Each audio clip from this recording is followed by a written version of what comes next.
আসসালামু আলাইকুম। সবাই কেমন আছেন? আশা করি সবাই অনেক বেশি ভালো আছেন। আল্লাহর রহমতে আমরা ভালো আছি। প্রতিদিনের মতো আবারও একটা রিলিফ ব্লগ নিয়ে আপনাদের মাঝে হাজির হয়ে গেলাম। তো ব্লগের সঙ্গে থাকুন। ব্লগটা আজকে অনেক সুন্দর ব্লগ হতে আসছে। তো সঙ্গে থাকুন আর ব্লগটি দেখতে থাকুন। সারাদিন কি করছি না করছি, তো অবশ্য সারাদিন না, এটা আমি বিকেল 5টা থেকে ব্লগটা শুরু করছি। তো কি করব সেটা আপনাদের সঙ্গে একটু শেয়ার করব। সঙ্গে থাকুন আর দেখতে থাকুন। আশা করি আপনাদের অনেক ভালো লাগবে। ভালো লাগলে অবশ্যই ইউটিউব চ্যানেলটা সাবস্ক্রাইব করবেন, ফেসবুক পেজটি ফলো করবেন এবং লাইক কমেন্ট করে কিন্তু পাশে থাকবেন। যাই হোক, তো চলুন একটু রান্নাঘরে যাই। রান্নাঘরে একটু ফ্রিজে রেখে দিয়েছিলাম, ঈদের দিনে মাংস রান্না করেছিলাম। তো অনেকগুলোই রান্না করেছিলাম, গরম সেটা ফ্রিজে থুয়ে দিয়েছিলাম। এখন গরম করে রেখে দেবো রাত্রের জন্য। সন্ধ্যার দিকে একটু পরোটা বানাবো, সেটা রাত্রে খাওয়ার জন্য। তো চলুন আজকে আপনাদের সাথে সেটা একটু শেয়ার করব। বিকেলবেলা ছাদে যাব, তারপর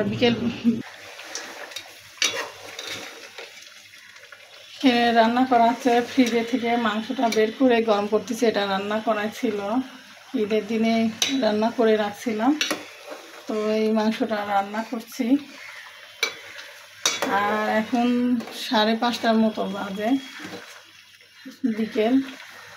তো গরম করে রাখছি। আর দেখুন এত পরিমাণে রোদ রান্নাঘরে, খুবই রোদ।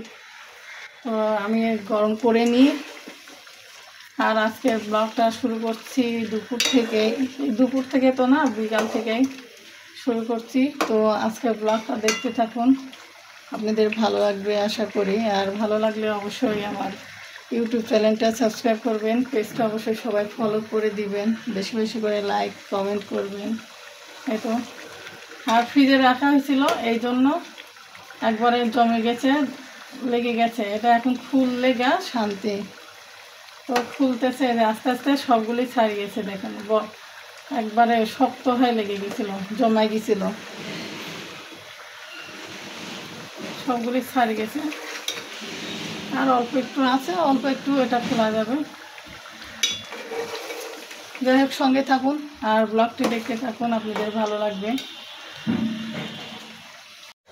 যাই হোক, এদিকে দেখতে পাচ্ছেন সুন্দরভাবে বলক উঠে গেছে। আর হালকা হিটে দিয়ে রাখতে হবে, তাহলে সুন্দরভাবে মাংসটা ছাড়িয়ে যাবে। আর এই তো হয়ে যাক। আর আমার বিকালে কাজটাও কমপ্লিট হয়ে যাচ্ছে, সন্ধ্যার সময় যত ঝামেলা না থাকে এই জন্য কিন্তু করে নিলাম। তো তারপরে বিকেলবেলা কি করব না করব সেটাও তো শেয়ার একটু করব।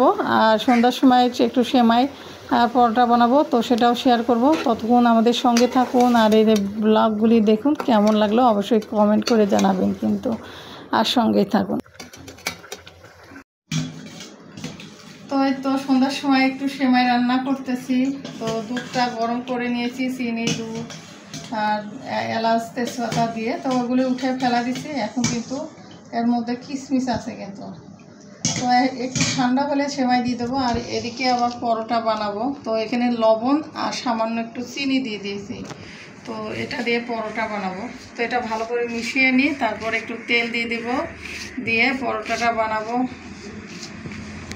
তো ছেলে খেতে চাইলো, তো ছেলের আবদারটা পূরণ করি। তো এখানে তেল দিয়ে দিচ্ছি। তো তেলটা যতটুকু লাগবে সেই পরিমাণ মতোই দিবেন। আমি এখানে 2 কাপ ময়দা দিয়েছি। তো হাতের সাহায্যে ভালো করে মেখে নিচ্ছি। আর এখানে কুসুম গরম পানি করে রাখছি, এই কুসুম গরম পানিটা দেব। এদিকে পরোটা কিন্তু ভাজা হচ্ছে, দেখতে পাচ্ছেন। আর ফ্যান দিচ্ছি, ফ্যানের কিন্তু অনেক শব্দ হচ্ছে। কথা না, যদি বুঝতে সমস্যা হয় কেউ কিছু মনে করেন না। গরমে কিন্তু অতিরিক্ত গরমের জন্য ফ্যান দেওয়া হয়েছে। তো পরোটাটা তেল দেওয়ার আগে ভাজি নিচ্ছি, এক পাশ ওপাশ করে ভালো করে ভাজি নিচ্ছি, বেশি ভাজা হোক।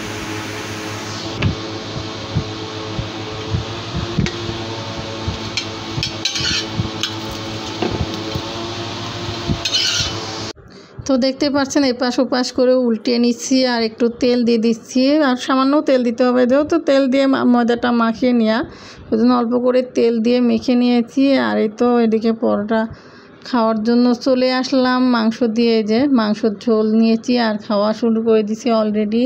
তো আজকের ব্লগটি কেমন লাগলো অবশ্যই কমেন্ট করে জানাবেন। ভালো লাগলে অবশ্যই ইউটিউব চ্যানেলটি সাবস্ক্রাইব করবেন, ফেসবুক পেজটি ফলো করবেন। আল্লাহ হাফেজ।